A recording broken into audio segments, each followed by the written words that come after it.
The summer sun beat down like a physical weight, baking the cracked asphalt of the town square until the air shimmered with oppressive heat. Waves of humidity distorted the horizon, but it did nothing to deter the crowd gathered on the edge of town. They stood shoulder to shoulder, a sea of fan-waving onlookers and opportunistic bidders, all gathered for the county foreclosure auction. The focal point of their attention was a miserable eyesore, an abandoned, two-story shoe store that had sat rotting for more than half a century. Its windows were covered in gray, warped plywood, and the wooden siding was peeling away like dead skin. Nature was slowly reclaiming the structure, with thick vines of ivy strangling the rusted gutters and weeds bursting through the concrete foundation. To the town, it was a dangerous hazard, a monument to urban decay that deserved nothing less than a bulldozer. At the front of the gathering stood the auctioneer, his shirt soaked through with sweat, his voice amplified by a crackling megaphone. He ran through the legal jargon with practiced monotony, eager to wrap up the day's final, least desirable listing. He described the property's long list of liabilities, its unpaid back taxes, and its structural instability, his tone dripping with undisguised contempt for the building. He knew, just as everyone in the crowd knew, that the land itself was nearly worthless in this stagnant part of the county. Finishing his summary, the auctioneer wiped his brow with a crumpled handkerchief and let out a cynical sigh. Looking out over the uninterested faces, he decided to turn the final moments into a joke. He asked who would even be willing to throw away $5 just to take the burden off the county's hands, chuckling into his microphone as he waited for the inevitable silence. Before the laughter from his joke could even ripple through the crowd, the sea of people parted. Her movements were slow, deliberate, and measured by the rhythmic, heavy thud of her old wooden cane against the hot pavement.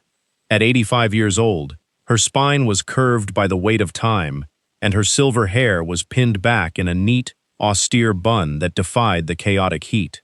She wore a simple, faded floral dress that had seen better decades, but she carried herself with an unspoken aura of absolute permanence. Reaching the front of the barrier, she paused, planting her cane firmly into the ground.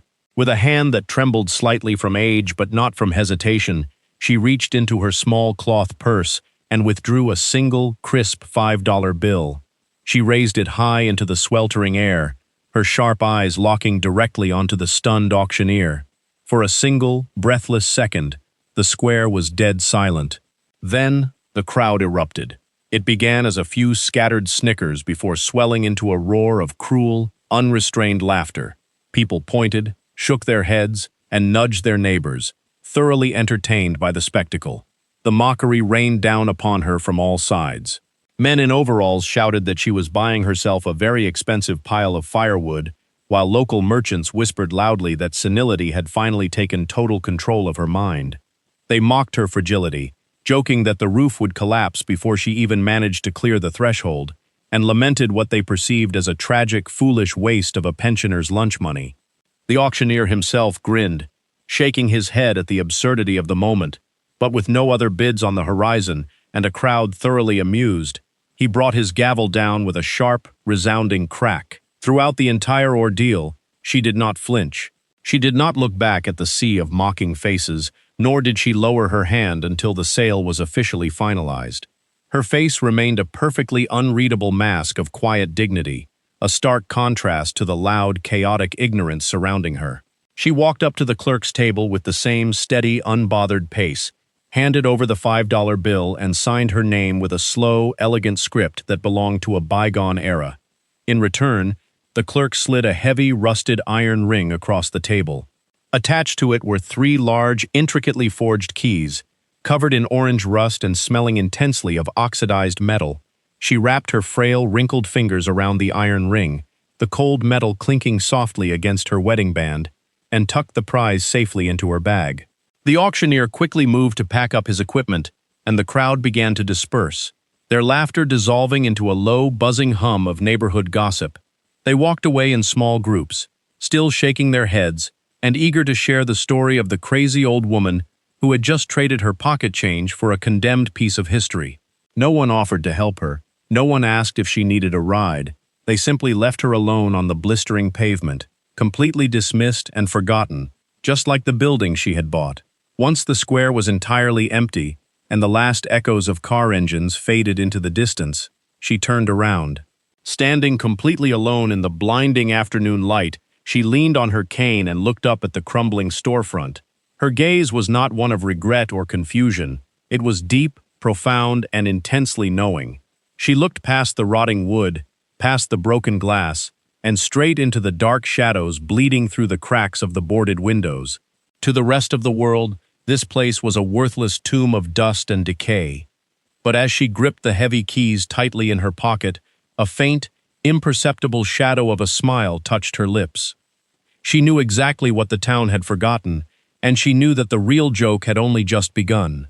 The blistering heat of the afternoon seemed to evaporate the moment she stepped onto the shaded, warped porch of the old building. She stood before the heavy oak double doors, which were scarred by decades of harsh winters and humid summers. Taking a deep breath, she pulled the heavy iron ring from her purse and selected the largest, most jagged key. The iron was rough against her skin, a tangible link to a past the town had tried so desperately to scrub away. She slotted the key into the oversized, tarnished keyhole, the metal scraping uncomfortably against the internal tumblers. It refused to budge at first, frozen by 50 years of neglect and rust. She leaned her weight into her cane, braced her feet against the uneven concrete, and twisted the key with all the strength her frail wrists could muster. With a loud metallic snap that echoed like a pistol shot down the empty street, the ancient deadbolt finally yielded. Pushing the door open required a fight against the building itself. The bottom of the thick wood scraped violently against the buckled floorboards, throwing up a small cloud of splintered debris. As the gap widened, a heavy, stagnant wave of air rushed out to meet her, carrying the distinct, unmistakable odor of a tomb.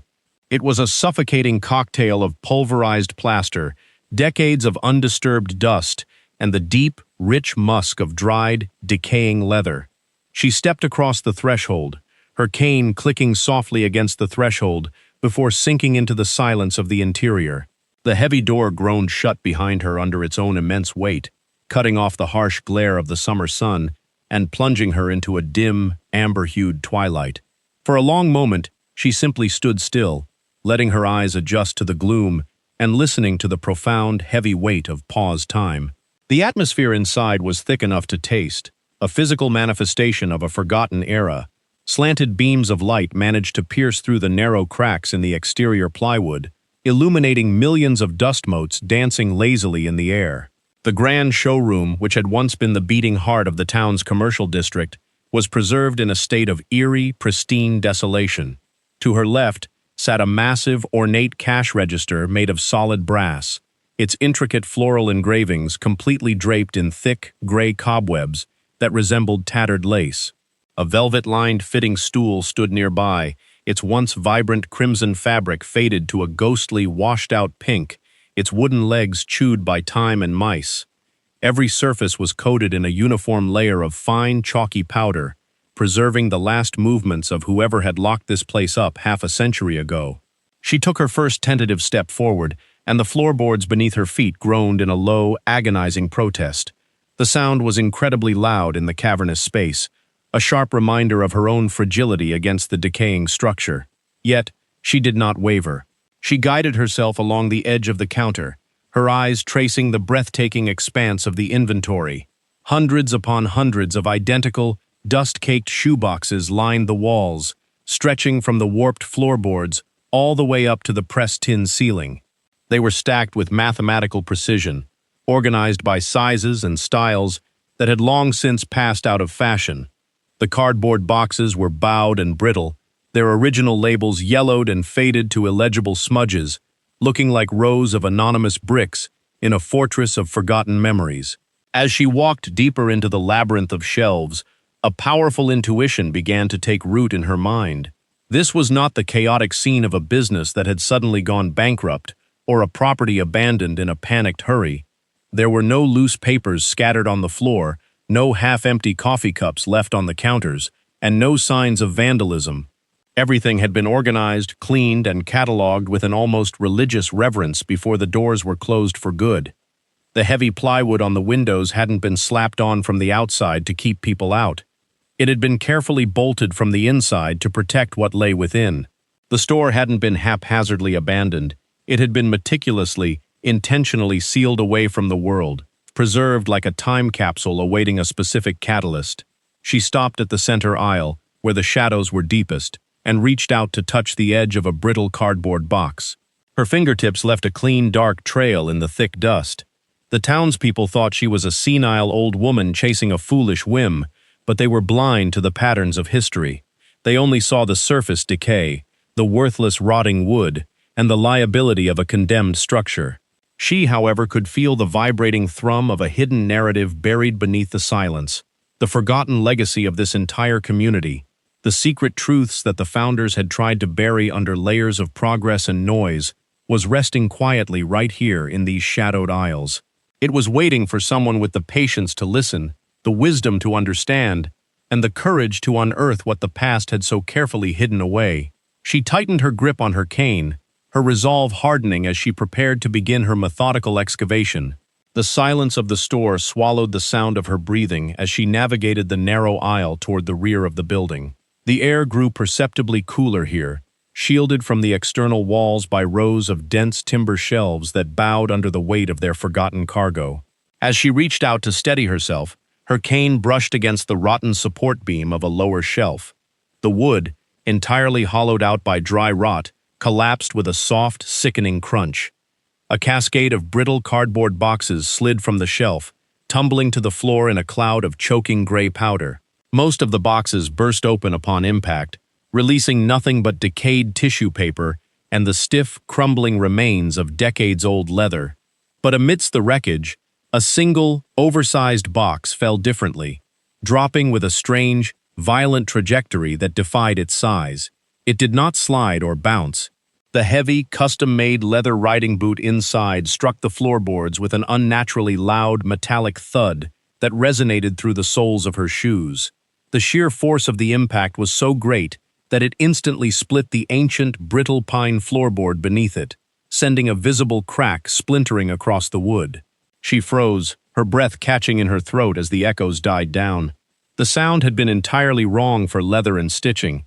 It possessed a dense, unforgiving resonance that belonged strictly to heavy machinery or raw earth.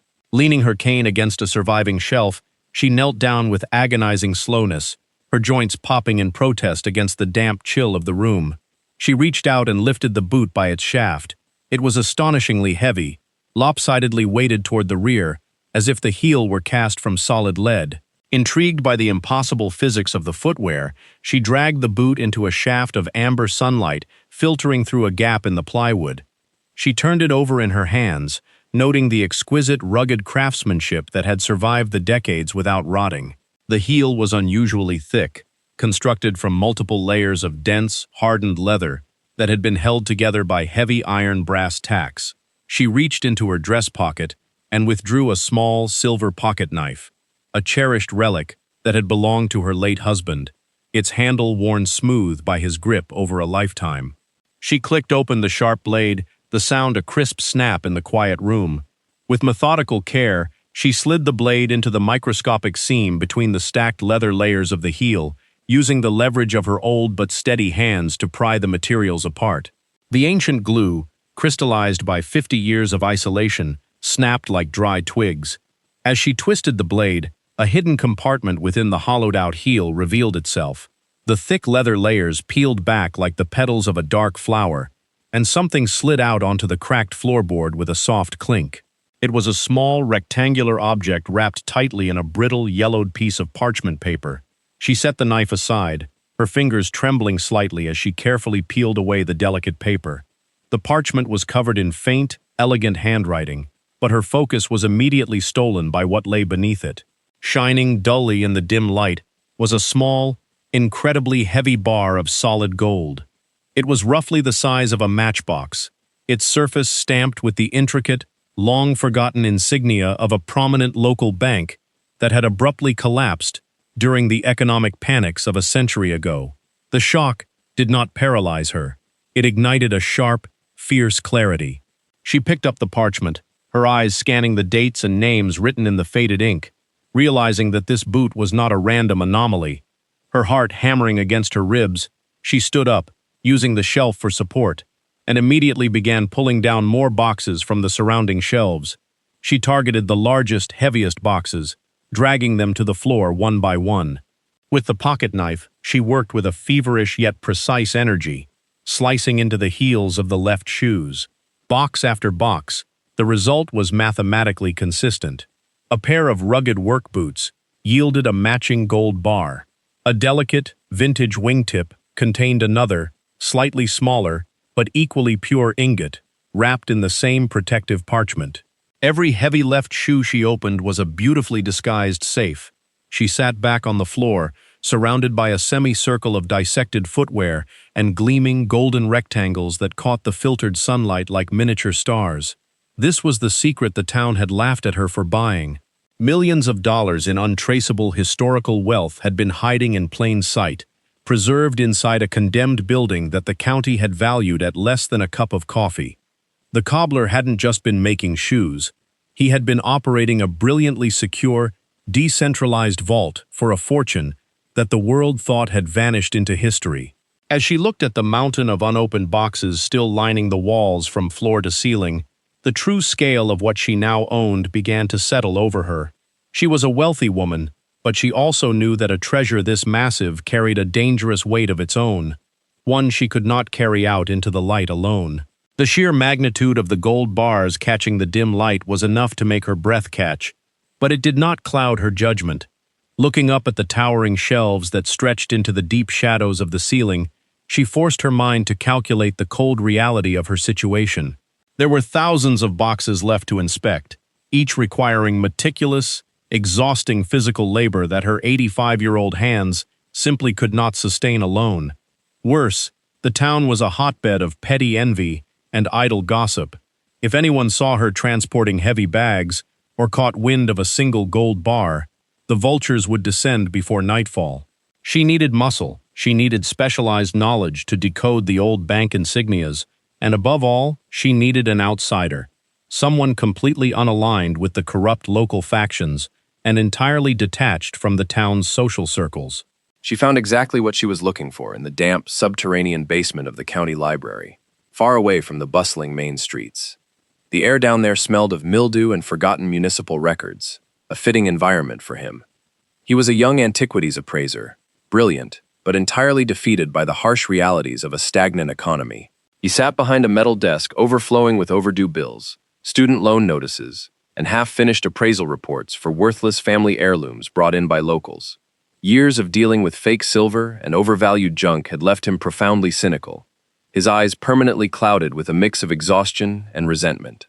When she quietly approached his desk, her cane clicking softly against the concrete floor, he did not even bother to look up at first, assuming she was just another pensioner looking to sell a worthless piece of costume jewelry to pay her utility bills.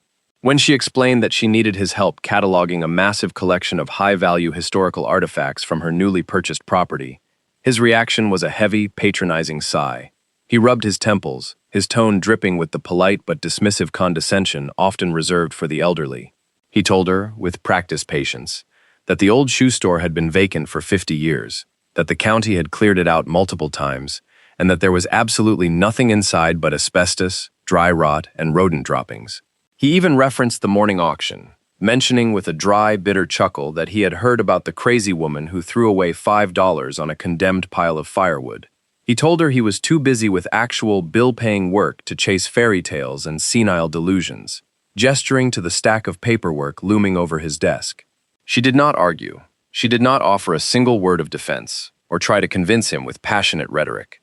Instead, she reached into her deep cloth purse and pulled out the heavy, dissected leather boot heel, dropping it onto the center of his pristine paperwork with a loud, authoritative thud.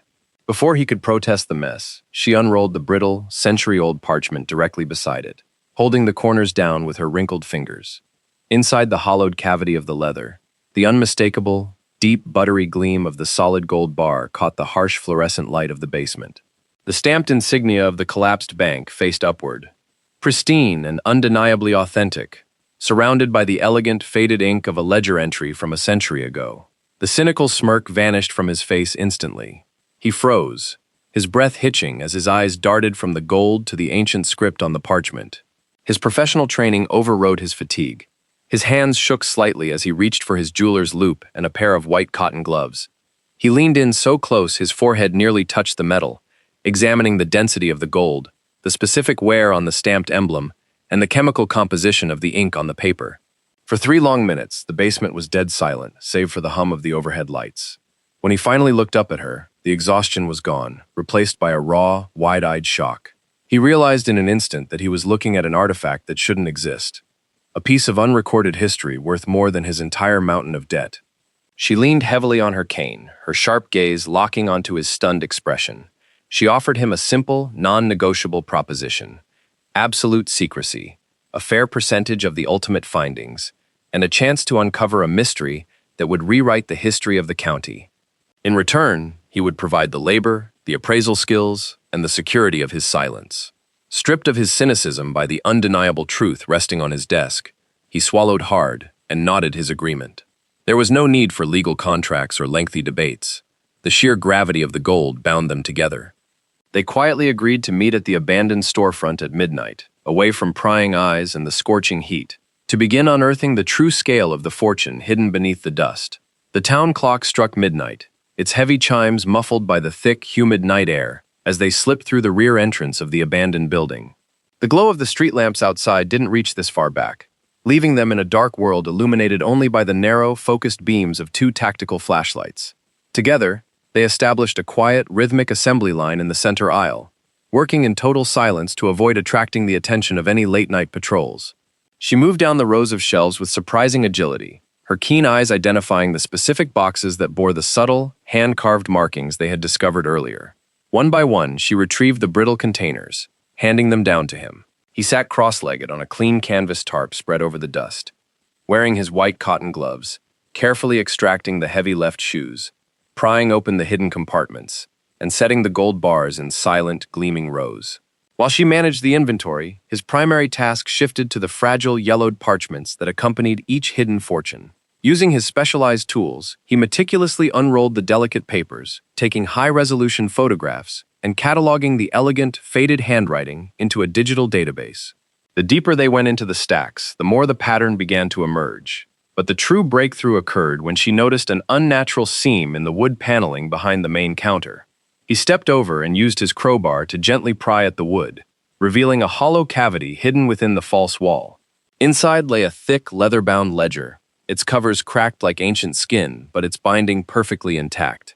He brought it over to the flashlight beam, his fingers tracing the dense, tightly written entries that filled the pages from front to back. As he translated the cryptic notations and cross-referenced them with the names on the parchments, the horrific, forgotten history of the town began to unravel before their eyes. The narrative detailed in the ledger shifted their understanding of the property entirely. This building had never been just a simple shoe store. It was a sanctuary. A century ago, the town had been built on a foundation of unchecked greed and a violent, unrecorded purge. A prosperous community of marginalized families, who had built up the local agricultural and textile industries, became the targets of a brutal, coordinated campaign by the town's founding families. They were systematically terrorized, their properties seized under fraudulent laws, and their lives threatened until they were forced to flee into the night, with nothing but the clothes on their backs.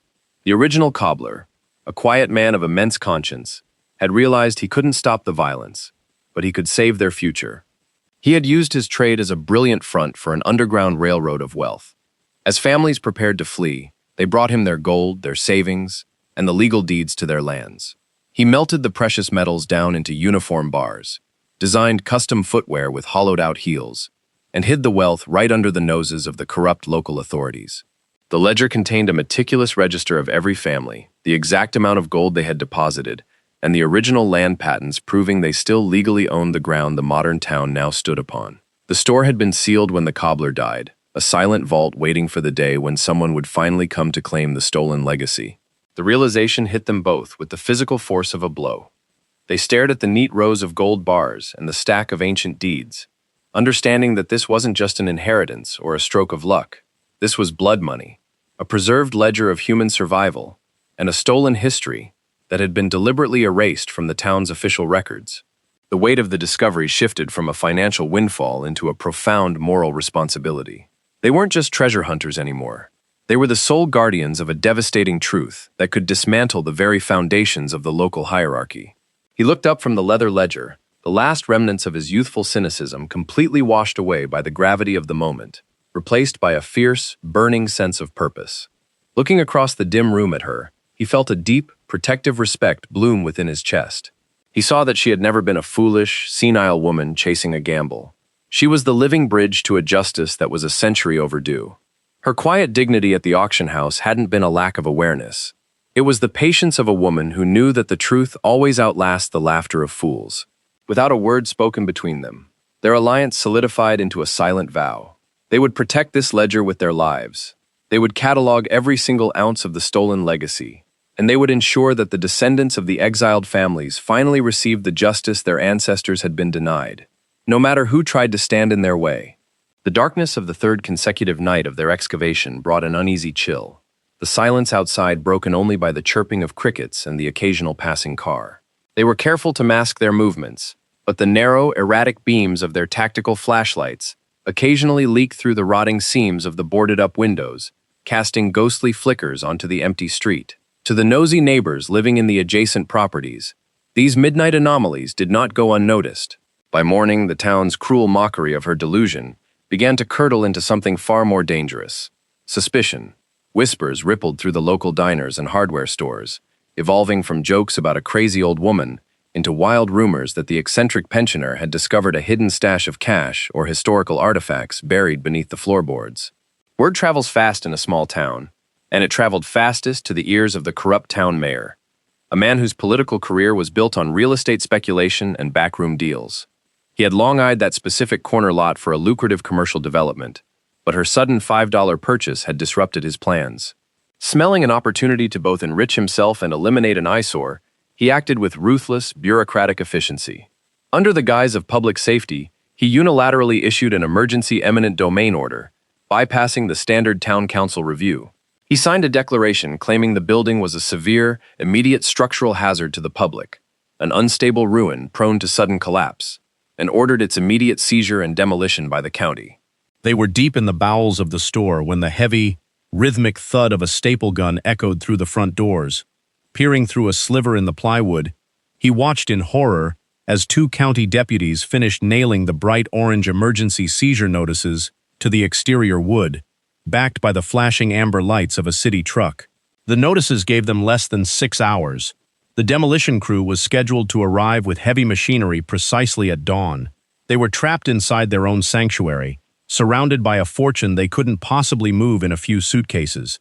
Panic threatened to paralyze him as he calculated the impossibility of their situation, but she remained entirely unshaken. She tapped her cane against the floorboard, her sharp eyes fixed on the leather ledger, reminding him that the final pages held the key to saving everything. The race against time began in frantic earnest under the dim, dying light of their flashlights. He scrambled back to the counter, his fingers flying through the brittle final pages of the cobbler's journal, translating the cryptic, hurried handwriting of a man who knew his own time was running out. The text spoke of a master vault, a centralized, subterranean repository where the most valuable historical documents, land patents, and the bulk of the gold reserve were secured. The clues were layered in complex, architectural metaphors, referencing the structural load-bearing points of the old building. As the clock ticked mercilessly toward 5 in the morning, the distant low rumble of heavy diesel engines began to vibrate through the floorboards. The demolition crew was lining up their bulldozers on the street outside. Sweat poured down his face as he pushed himself past exhaustion, trying to decode the geometric coordinates scribbled in the margins of the ledger. She stood beside him like a statue of absolute resolve, her presence anchor-like in the swirling chaos of the room. Every shadow seemed to stretch longer as the first pale, gray light of dawn began to bleed through the cracks in the roof. They could hear the shouting of workmen outside, the clanking of iron chains, and the voice of the mayor barking orders through a megaphone, demanding the perimeter be cleared for demolition. They had minutes left before the walls were smashed to splinters. He ran his hands along the base of the rear masonry wall, his heart hammering against his ribs, searching desperately for the physical mechanism that would unlock the vault before the steel jaws of the excavators tore the history of the town away forever. The first amber rays of the morning sun pierced through the gaps in the boarded windows, cutting through the thick dust like golden blades. Outside, the low, rhythmic thrum of diesel engines grew into a deafening roar that vibrated violently through the ancient timber structure. The townspeople had arrived with the sunrise, gathering behind the bright yellow police tape like spectators at a sporting event, their faces alight with a cruel, eager anticipation. They had come to witness the final act of what they still considered a hilarious comedy, eager to see the old woman evicted and her $5 mistake crushed into a mountain of worthless splinters. The corrupt mayor stood at the front of the crowd, a smug, triumphant grin plastered across his face as he checked his watch. Beside him, the county sheriff stepped onto the porch, a heavy iron battering ram held firmly in his gloved hands, waiting for the digital clock to strike exactly 6 o'clock. Inside the trembling building, the air was suffocatingly tense. Dust fell from the ceiling like a gentle snow as the bulldozers revved their engines outside. He was on his knees against the back wall, his hands frantically tracing the outlines of the heavy wooden shelves, his eyes wide with a desperate panic. The final riddle in the ledger was a complex riddle of geometry and cobbler's terminology, and the solution was slipping through his fingers as the seconds ticked away. She stood directly behind him, her hands braced firmly on the silver handle of her cane, her posture completely rigid. She didn't look at the shaking walls or listen to the shouting crowd outside. Her sharp, unyielding gaze was locked onto him. Her absolute calm acted as a shield against his panic, forcing his hyperventilating lungs to slow down and his racing mind to focus on the text one last time. The sheriff raised the heavy battering ram, his muscles tensing as he prepared to swing it into the locked oak doors. At that exact microsecond, inside the shadows, his eyes fell upon a row of 5 antique iron boot lasts, the heavy metal foot-shaped molds used by old-world cobblers to shape leather, permanently bolted into the heavy masonry of the wall. The ledger didn't describe a hidden lever.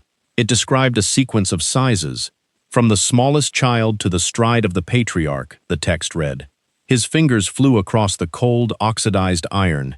He grabbed the smallest child's mold and pulled it downward until it clicked sharply. He skipped 2, then grabbed the medium women's mold, throwing his weight into the rusted mechanism.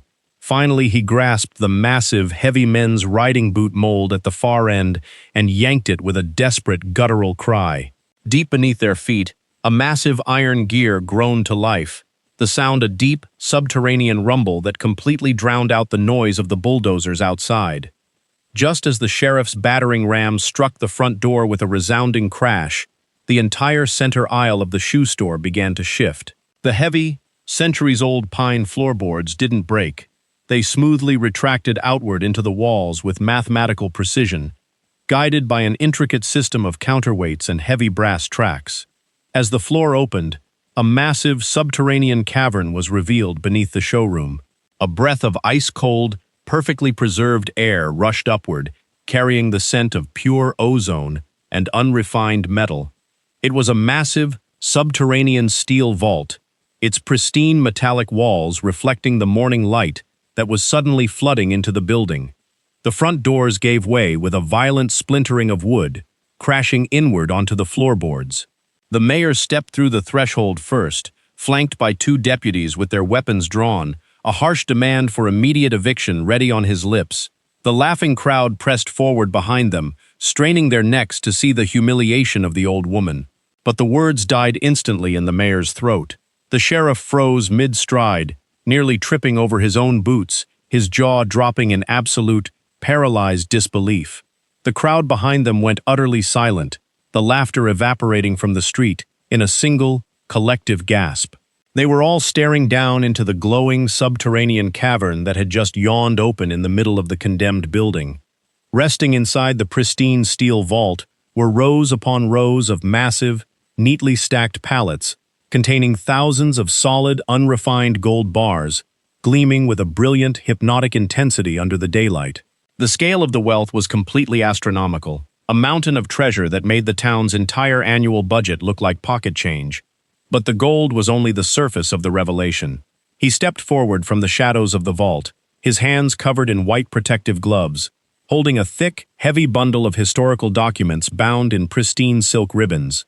He didn't look at the gold. He looked directly into the pale, trembling face of the mayor and raised the documents high into the air so that everyone in the crowd could see the official, embossed golden seals.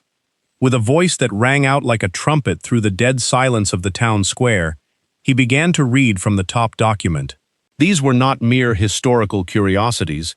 They were the original, legally binding, and federally registered land patents for the entire county. The documents proved with absolute, undeniable legal authority that the land beneath the town hall, the commercial district, and every single major local estate had been stolen through fraudulent foreclosures during the purge a century ago. The vault had preserved the uninterrupted chain of title, and the final document bore a devastating clause that shattered the mayor's reality.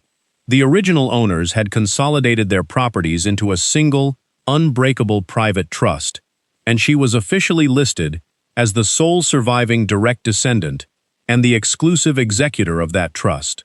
The silence that hovered over the crowd was absolute, heavy with the realization of a total shift in power. The mayor's face drained of all color, turning a sickly, translucent gray as he realized that the emergency eminent domain order he had just signed was completely worthless. He didn't just fail to seize a worthless building, he had just legally forced open a vault that stripped his administration of every ounce of its authority. The very ground they stood on, the buildings they owned, and the wealth they had flaunted for generations now belonged entirely to the woman they had spent the morning mocking. She stepped forward to the edge of the vault, her cane clicking softly against the remaining floorboards, looking down at the frozen officials with the quiet, devastating dignity of a queen reclaiming her throne. The $5 joke was over, and the true cost of their cruelty was finally due. The legal shockwave that followed the opening of the vault dismantled the town's corrupt power structure in a matter of days. Federal investigators and state historians swarmed the property, verifying the immaculate chain of custody preserved within the steel walls. The emergency eminent domain order was instantly thrown out by a federal judge, who issued a scathing injunction against the local administration. The mayor, caught in a trap of his own making, was forced to resign in disgrace alongside the sheriff, facing a barrage of fraud and civil rights charges that stretched back decades. The townspeople who had stood on the hot asphalt just days prior, laughing at an old woman's apparent senility, were plunged into a stunned, terrified silence. They walked past the old shoe store with bowed heads, suddenly realizing that the very roofs over their heads and the shops they operated existed entirely at her legal mercy. Overnight, she became the wealthiest and most powerful individual in the county, a multimillionaire whose assets included not only a massive fortune in historical gold, but the literal deeds to the town itself. Yet, as the community braced for a wave of ruthless evictions and punitive lawsuits, she defied their expectations once again. She possessed no appetite for petty revenge, nor did she find any satisfaction in mimicking the cruelty of those who had wronged her. Instead, she used her newfound empire to establish a massive, heavily endowed philanthropic foundation. The organization's immediate mission was twofold: to meticulously unearth and publish the town's true, unvarnished history, and to track down the scattered descendants of the exiled families, ensuring they received full financial compensation and the restoration of their ancestral land titles. A year later, the suffocating heat of summer returned, but it rolled over a town that had been profoundly transformed. The crumbling shoe store had been beautifully restored into a living museum and archive, a vibrant cornerstone of a community finally healing from its hidden wounds. On a hill overlooking the valley, she sat peacefully on the sprawling wraparound porch of her newly renovated historic estate. The heavy wooden cane rested against the arm of her wicker chair, and she lifted a porcelain cup of warm tea to her lips, her movements unhurried and graceful. The air was sweet with the scent of blooming honeysuckle, carrying none of the stagnant dust of the past. He stood beside her, leaning against the sturdy white railing of the porch. No longer the exhausted, cynical appraiser buried under a mountain of debt in a library basement, he was dressed in a sharp, tailored suit, carrying himself with the quiet confidence of a man who had found his true calling. As the newly appointed executive director of her historical foundation, he held a leather portfolio containing the latest reports of families discovered and restored to their rightful legacies. He looked out over the thriving valley below, where the morning sun painted the town in vibrant shades of gold, and shook his head in quiet wonder at the sheer impossibility of their journey. They looked out together over a landscape that had been rewritten by a single, crisp $5 bill. The cruel laughter that had echoed across the auction square had long since faded into total irrelevance, replaced by a deep, enduring reverence for the truth they had unearthed. As a gentle breeze rustled the leaves of the old oak trees around them, she set her teacup down and allowed a soft, brilliant, and victorious smile to touch her lips. The mockers were gone, the hidden vaults were open, and the long-forgotten dead had finally received their justice. The laughter had ended, but the legacy they had reclaimed would live forever.